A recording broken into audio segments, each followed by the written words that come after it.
Tonight it is my pleasure to introduce Dr. Alan Berger.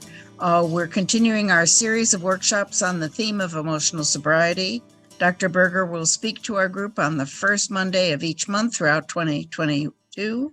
And tonight is the seventh part of his discussion of how we can apply the 12 essential insights for emotional sobriety to our recovery to achieve growth in our programs. Alan has more than 50 years of sobriety using the 12 steps and over 50 years as a practicing psychotherapist, specializing in addiction recovery with an emphasis on emotional sobriety. Dr. Berger brings a wealth of knowledge and experience to us every single month in his presentations that are then followed by a question and answer discussion. So here we go. Alan will be speaking tonight on insight number 7 from his book, which is, again, 12 Essential Insights for Emotional Sobriety. And that 7th insight is one I desperately need to understand better and better every day. And that is, the 7th insight is living life on life's terms. So I tried it all the other ways I could think of, but they didn't work. So sit back, relax, and listen to how Alan tells us how we can do it and make it work. Thanks. Well, thank you, Susie. Can you hear me okay? I can. It's good to hear you and see you, I think. I don't know where you are, though. There you are. I see you. I'm over here. I'm in Doylestown, Pennsylvania. What's that, Tom? Did I pin you? Yes. Why don't we do that? So you survived the teacups? Yes, I survived the teacups at Disneyland, and I survived New York City. I just came back from watching some of the U.S. Open tennis, and I saw some great tennis on Saturday with my son joined me, who's was a Division I tennis player here in the United States. And we had a wonderful day, and we got to see The Lion King on Thursday night, and then we saw Aladdin on Saturday night. We had a wonderful, wonderful time. So I can't say I'm rested, but I'm here. At this time in my life, walking 7 miles around New York City takes a lot out of me. And but it was fun to do, and I'm glad to be with all of you today. This is Labor Day in the United States, and it's a little known fact that Labor Day started over 120 years ago. And it started because there's a group of laborers that got together and said, we want to be recognized as being as important a part of this society as anyone else. And, our Constitution was based on equality, right? And so they said, people don't get rich and wealthy without having us doing their work for them. And we want to be recognized, and we want the same considerations in the government as they get. And so there was a big march organized in New York City. They had over 20,000 people, and that became a very strong movement in the United States and really helped bring a few presidents into office that really acknowledged the importance of the laborers. So let's take a moment and thank all those people that just break their backs for us and sweat and have that hard work. They are the unheralded heroes, I think, in terms of our society out here. So God bless all of you. Today, we're going to be talking about, we've been building, through these now, it's been 8 months, and talking about emotional sobriety and just looking at it from this perspective that I wrote about in my new book, 12 Essential Insights for Emotional Sobriety. But what has to happen as we develop a practice that leads to emotional sobriety? And the first insight that I talked about was waking up from our sleepwalking. Is that we have to now come to a realization, and this is the way that Gurdjieff put it, is that we've been dreaming that we're awake, but we've been really sleepwalking through life. And what happens is we start to wake up, we realize that the consciousness that we have is just one consciousness of many possibilities. And that a lot of the troubles that we're experiencing is because of the way that we look at the experience that we're having in our life. And that experience is filtered through our consciousness. So the second part is that now there's somebody speaking somewhere. Tom, can you mute them? Thanks. when we wake up and start to realize that we've been sleepwalking, we start to now pay attention to how much consciousness are we really bringing to our life. And most of us realize that we're not, that we're like automatons just going through life, doing the same thing over and over again and not bringing a high level of awareness or curiosity to our experience. And so this begins an important change in our life where we now start to commit ourselves to living more consciously. And as we do that, we start paying attention to what are the things that are upsetting me in my life. And that leads to the third insight, is discerning our emotional dependency, seeing how, to what degree our well-being is based on what happens to us, what other people are or are not doing, what kind of experiences we're having, rather than our well-being being determined by how we deal with these circumstances. And what most of us realize when we start to get honest with ourselves is we are incredibly dependent on people and circumstances for how we feel. And you'll hear it talked about in the program is other validated self-esteem. So our center of gravity is being placed in all these other things. As we wake up and start to see the degree that our life is, I'm okay if mentality, right? I'm okay if this happens. I'm okay if somebody treats me this way, et cetera, et cetera. We start to now question that whole way of being. And the first area we question it in is in terms of how much we take things personally. And it's called the "it's all about me" syndrome, is what I talked about when we talked about that insight. And we realize that if we stop taking things personally, it opens up a whole bunch of new possibilities for us. And one of the possibilities is realizing that nobody's coming. And that's a good thing, because it means now we learn how to start showing up for ourselves, how to take care of ourselves, and really start to develop some emotional maturity. And to do that, we have to accept what is. And that's what we talked about last time. Well, we continue on with accepting what is by talking about living life on life's terms. And that's where we are today. And so with that introduction, I'll share my slides with you today, and so we can dig into this conversation. Okay, so we're on insight number 7, living life on life's terms. All of these insights are discussed and elaborated on in my book, 12 Essential Insights for Emotional Sobriety, which is available on Amazon.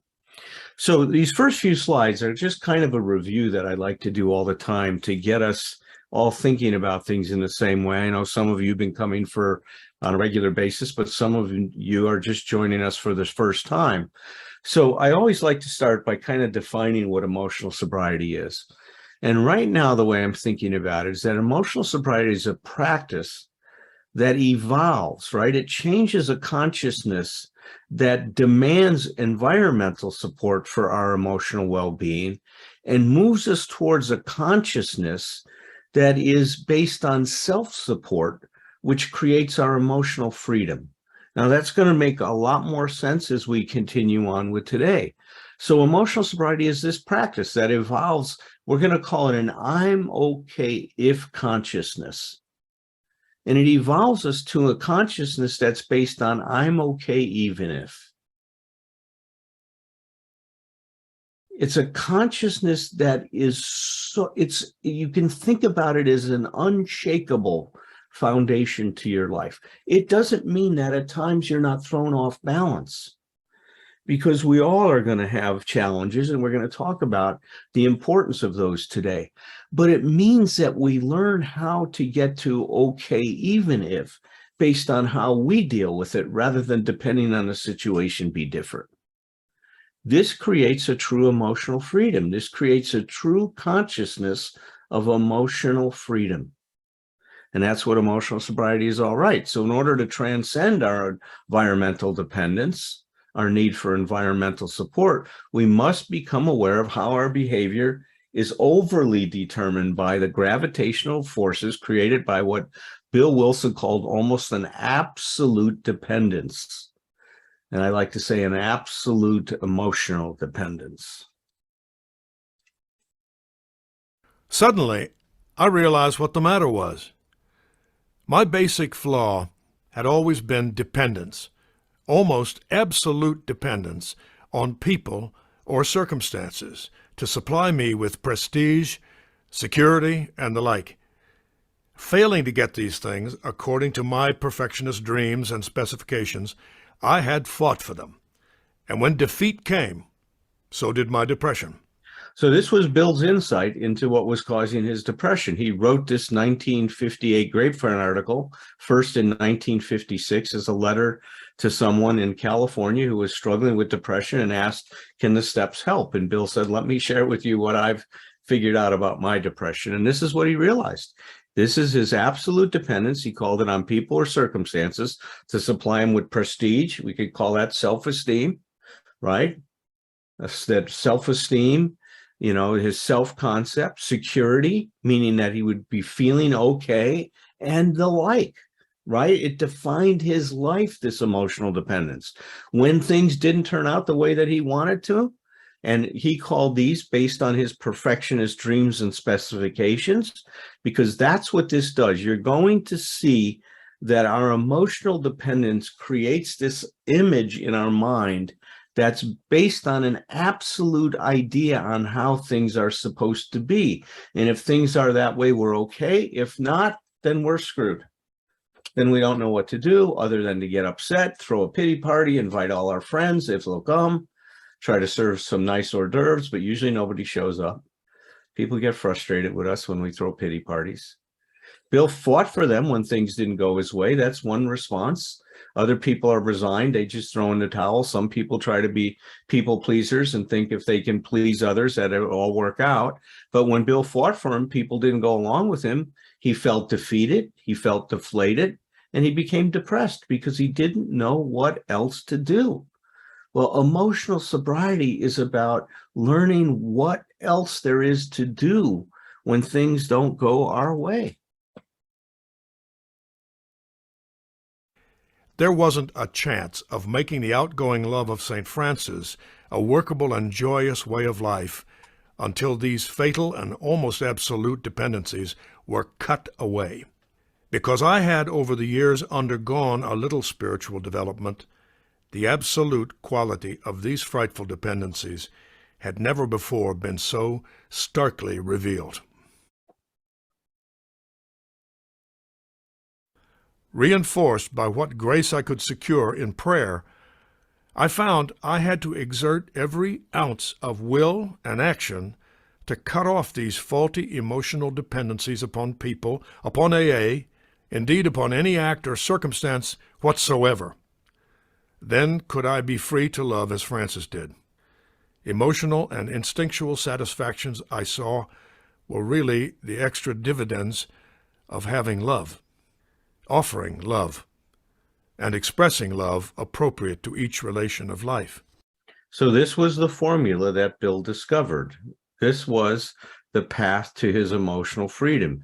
He had to exert every ounce of will and action, meaning he really had to make a commitment to practice these principles of emotional sobriety to cut off what he called these faulty emotional dependencies.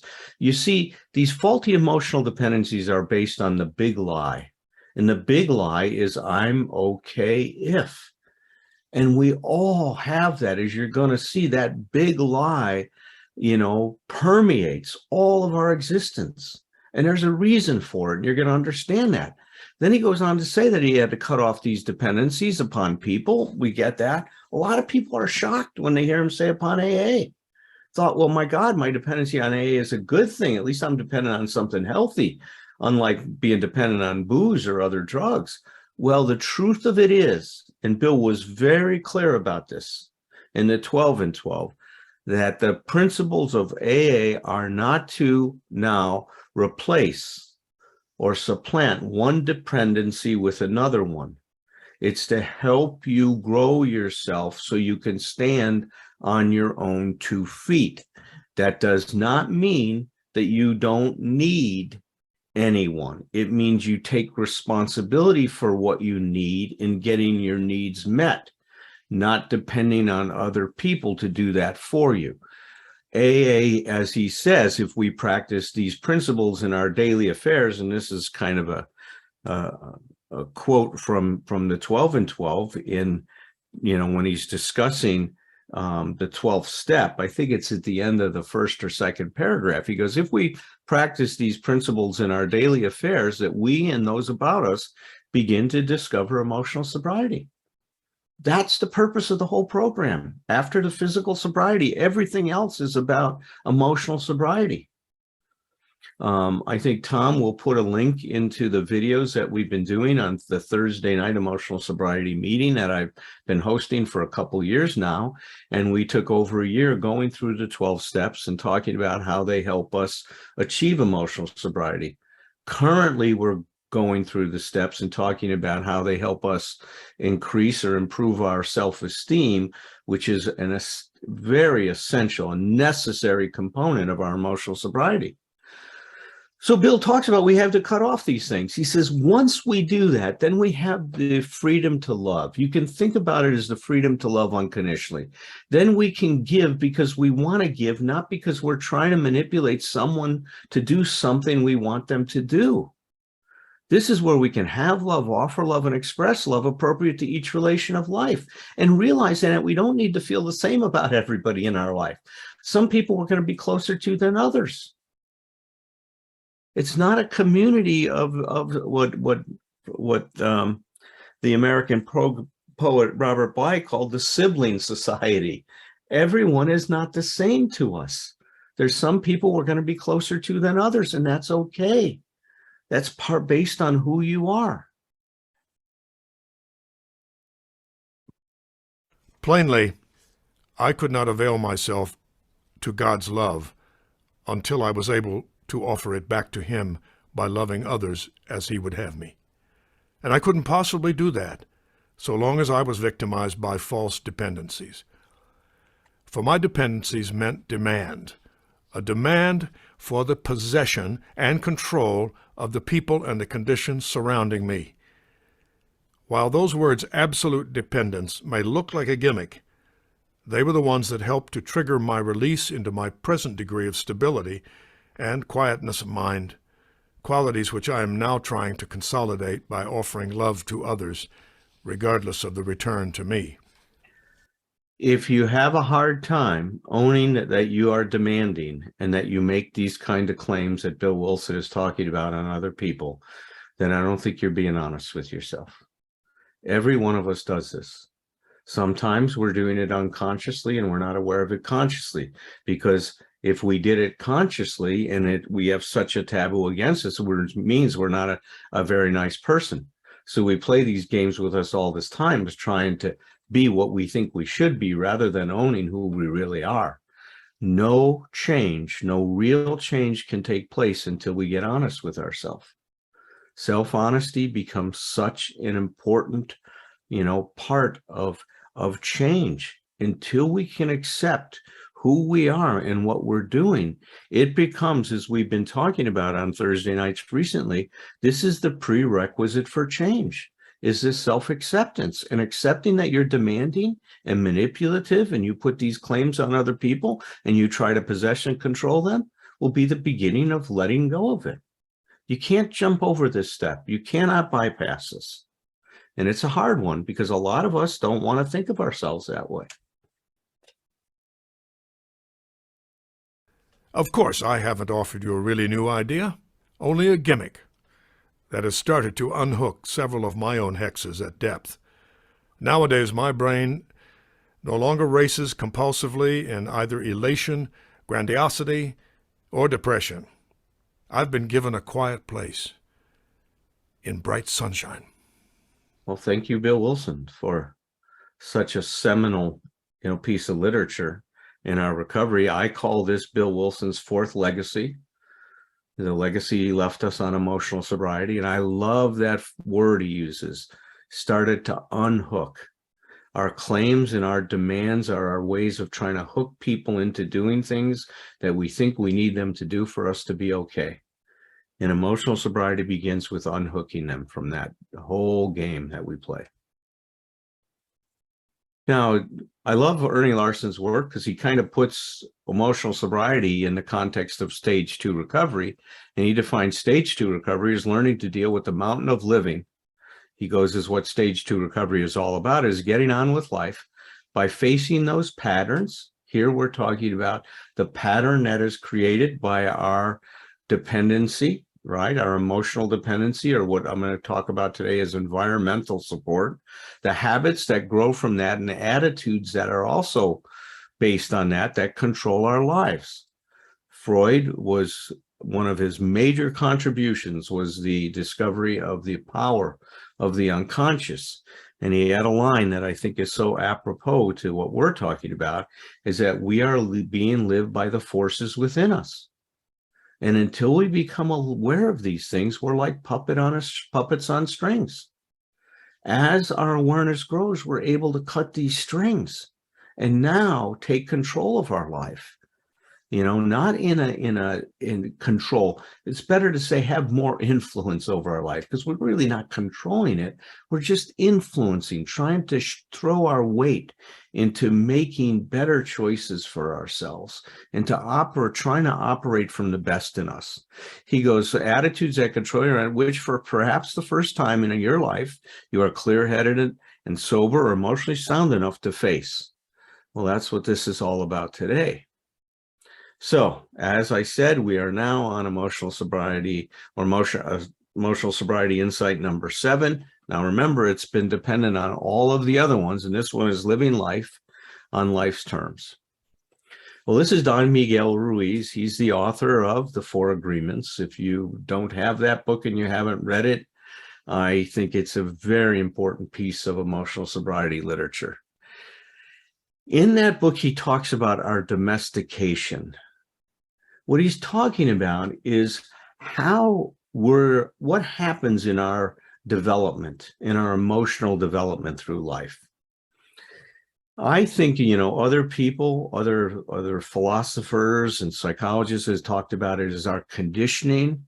An anthropologist might call it our cultural assimilation. But what happens in all of our families is we are taught the prevailing worldview. That's what the family's job is to communicate all of these ideas from our culture and our society to give us some idea of how to navigate through it.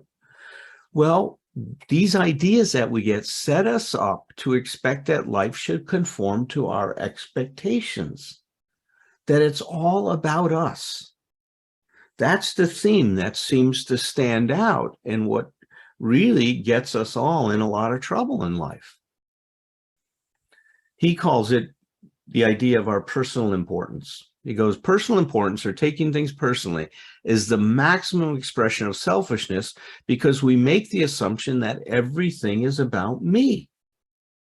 So if you say something and you say something that bothers me, obviously, I take it personal. You shouldn't say it. If you really cared about me, you wouldn't behave that way. Or if our partner behaves a certain way that we think violates our unenforceable rule about how they're supposed to act if they love us, then we get mad at them about it.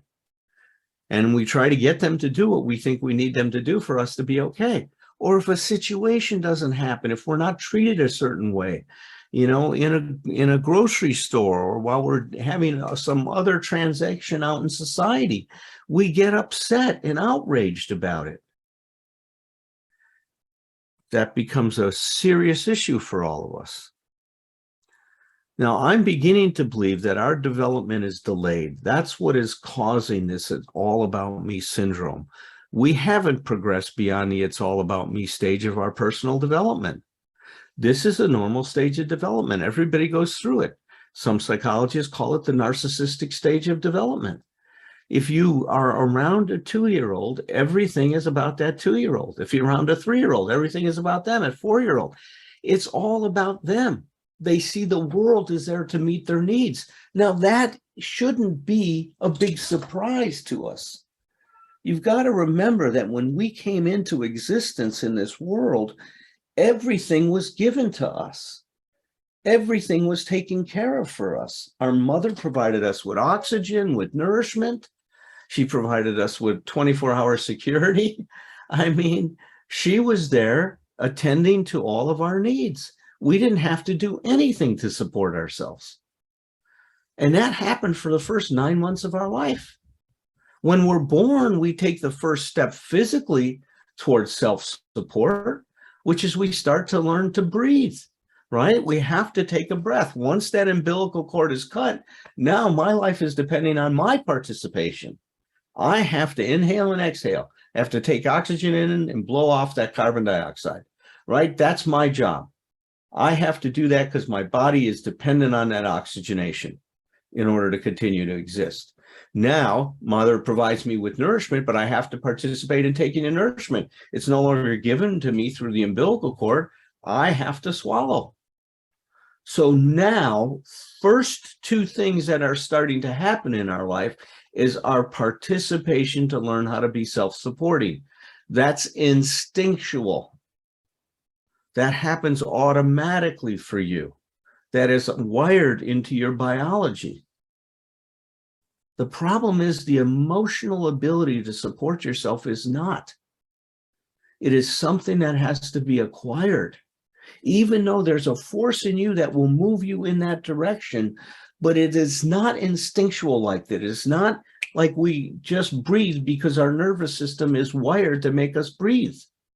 We're wired to grow us in that direction, but we're not wired to know what that means and how to do it, because it's much more complex than breathing.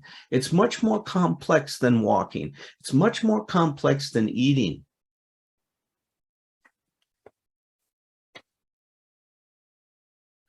So in order to transcend this narcissistic stage of development, we need to be frustrated. I'll say that again. Frustration is an incredibly important part of our development. It's by given the appropriate amount of frustration in your life that you learn to start to take care of yourself.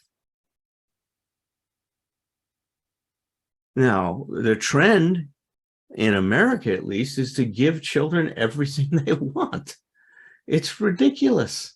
And if they don't get it, they throw a fit and they manipulate their parents until their parents cave in by being annoying and caustic and just, little terrors, right? Little terrorists until they get their way.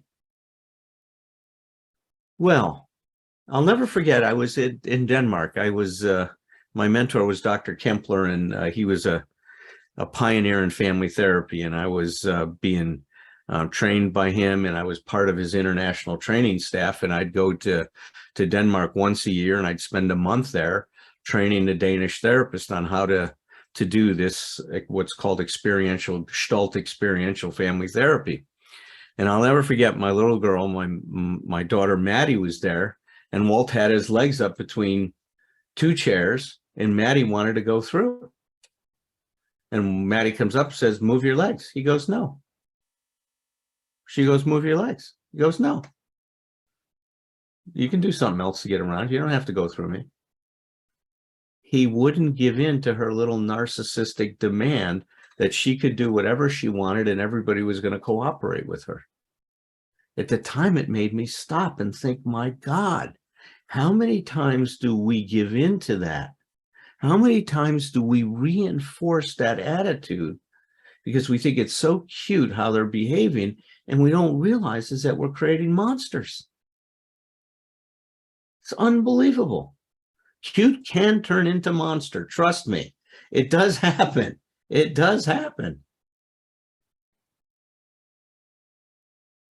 By not understanding the importance of frustration, we set ourselves up to not know how to deal with it in the future, and we don't really understand, fully embrace the importance of this later on in life.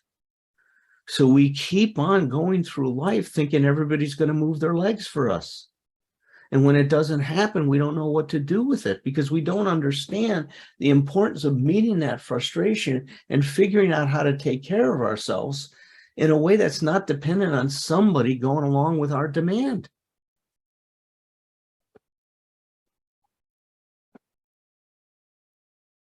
So frustration processed in a therapeutic way can help us move beyond the "it's all about me" syndrome. So I am giving each and every one of you permission to frustrate the hell out of your partner after this talk today. Do not give them my name or phone number, because I don't want to get 1,000 calls. I don't want you to blame it on me. You got to take responsibility if you go choose to do this. But trust me, what I am saying is that frustration is important in our life. We don't need to give our partner everything they want from us. They don't need to give us everything we want from them for us to have a great relationship. What we need to do is learn how to deal with this frustration in a good way that doesn't alienate us from other people, but helps us that we stay connected during that frustration, during the difficulty. Unfortunately, frustration has gotten a bad rap in our culture, and I think in a lot of other cultures. You know, our culture is obsessed with immediate relief, satisfaction, or gratification. I want things to be different now, right? God, if you just buy that certain piece of exercise equipment, in 1 week's time, you'll look like Arnold Schwarzenegger. If you take this one pill, you can go to sleep and lose 20 pounds in a week. You know, if you read this one book, it's going to be the answer to all of your problems in your life. I mean, that's the nonsense we get. That's what we're bombarded with all of the time. Well, it's crazy. We want what we want and when we want it, and this reflects the essence of our emotional immaturity. This is the problem. And it's not because we're bad. We're just stuck. Our development is delayed. We never grew beyond this stage in our life. So when we talk about it's time to grow up, that's what this is about. Recovery is a people growing process. It grows you towards self-support. Frustration is an important part of that growing and being able to embrace it in our lives and welcome it instead of fighting it and objecting to it. Listen to what Frankl learned while he was in the concentration camp. He says, what was really needed was he's talking what was needed in terms of the mental health of these men in these Nazi death camps, right? In these concentration camps. How could they survive from a psychological, spiritual point of view? Obviously, some of their bodies could not just handle the abuse and the malnourishment and stuff that they suffered. But listen to what was needed from a psychological point of view. He says, what was really needed was a fundamental change in our attitude towards life. We had to learn ourselves. And furthermore, we had to teach the despairing men. Sounds like an AA meeting, doesn't it? We had to learn ourselves and teach others, right? Step 12, right? He says we had to learn ourselves. And furthermore, we had to teach the despairing men that it did not really matter what we expected from life, but rather what life expected from us. Do you see the shift in consciousness that's taking place here?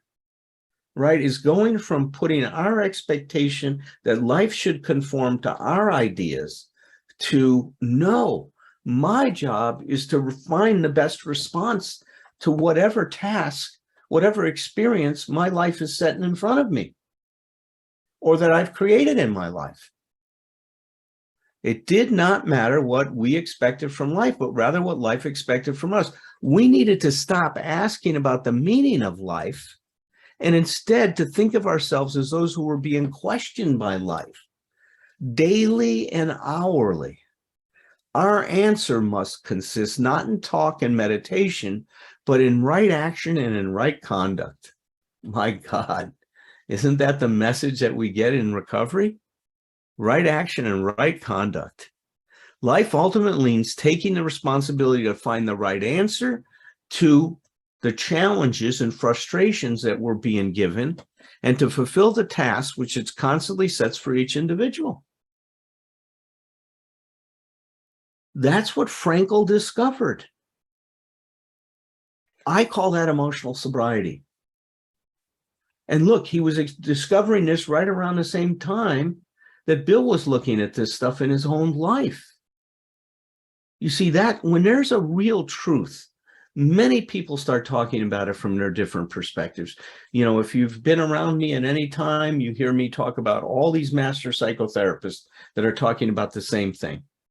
They were all putting their finger on the same phenomena, that it's our responsibility to figure out how to deal with what's going on with us. We have to claim the experience we're having in our life, not let the experience claim us. That's what emotional sobriety is all about. So physical sobriety began with admission that our lives had become unmanageable, and then this admission opened up a new future for us. In the same way, accepting that we need to live life on life's terms opens the door to emotional sobriety. We now start to pay attention to what we need to do to make life work, to give up our idea that life is just going to work for us. This is the way that Dr. Brandon describes it, and you'll see it's the same essence of the same thing. He goes that psychological well-being and effective functioning entails the ability to be aware of the facts and the requirements of external reality, what's happening around us, without sacrificing an awareness of our experience, our inner experience, and to be aware of our inner experience without sacrificing awareness of the facts and the requirements of external reality. So we go back, Bill defined emotional sobriety as real maturity and balance. Well, the balance is a balance between your awareness of yourself and others or your environment. And that awareness has to be integrated if you're going to have effective functioning. You can't not effectively deal with a situation if you are fall out of one side of the bed, just awareness of self and not the situation, or awareness of the situation, not yourself. You're not going to be able to take care of yourself. You have to integrate an awareness of both.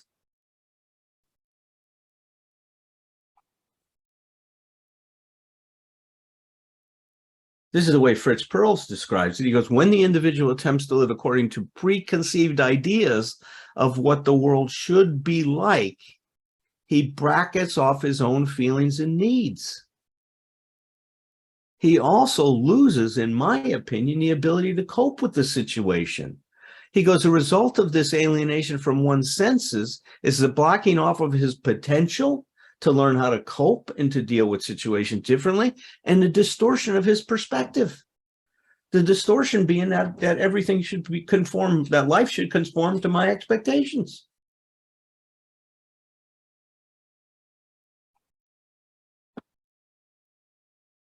This is Dr. Murray Bowen, the founder of Bowenian theory and therapy.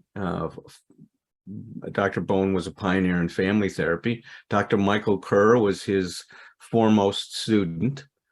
And they said this in their book, The Family Evaluation: the individuality of well-differentiated people, think of well-differentiated as being emotionally mature people, is they're developed to the point that they can be responsible for themselves and not fault others or situation or events for their discontent.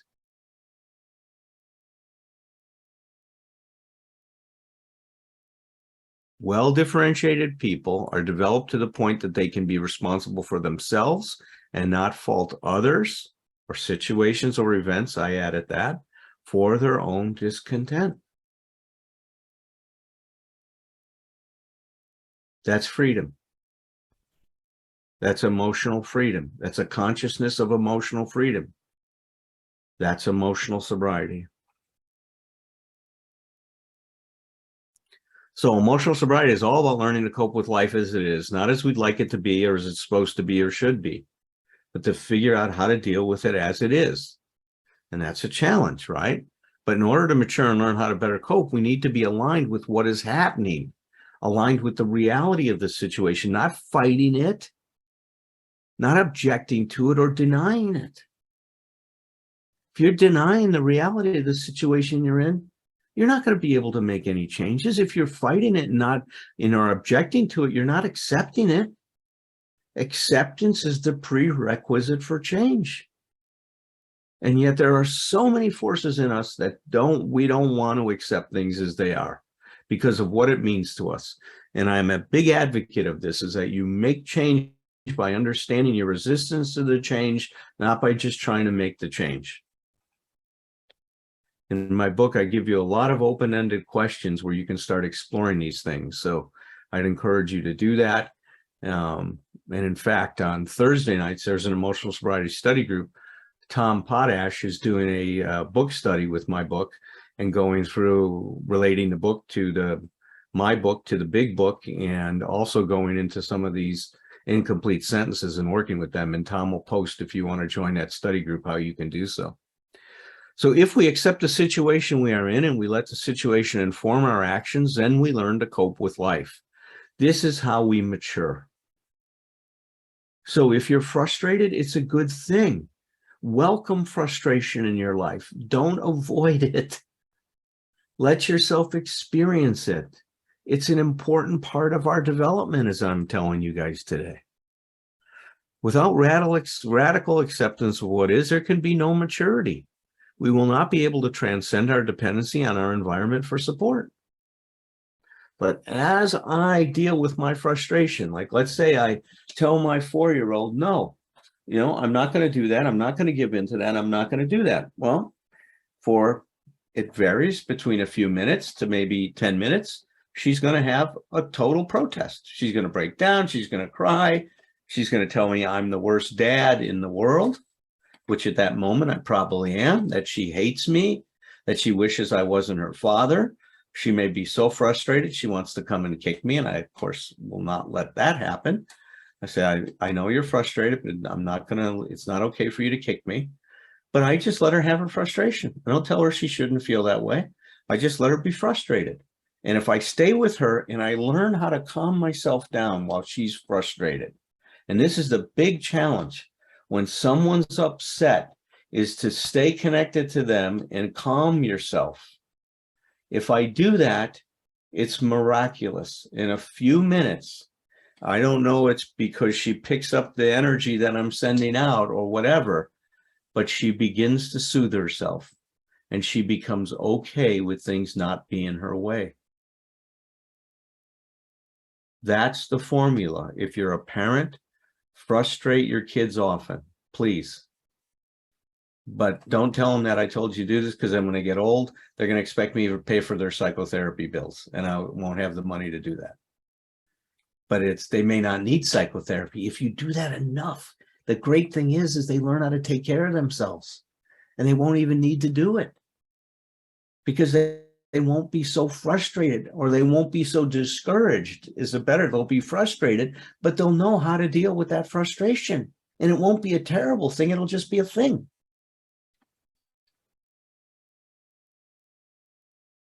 This is Dr. Rollo May. He says, one can define mental health from one side as the capacity to be aware of the gap between the stimulus and response. I'm frustrated and throwing a protest, together with the capacity to use that gap constructively, to get in there, frustration, calm myself, soothe myself, quiet my mind, calm my heart, and then, as we'll discuss next time, discover some novel solutions to the situations that are confronting us. Viktor Frankl is saying the same thing. He's saying that there's a space, right, as you're going to see, between the stimulus and the response. In that space is our power to choose our response. And in our response lies our growth and our freedom. Try to live there.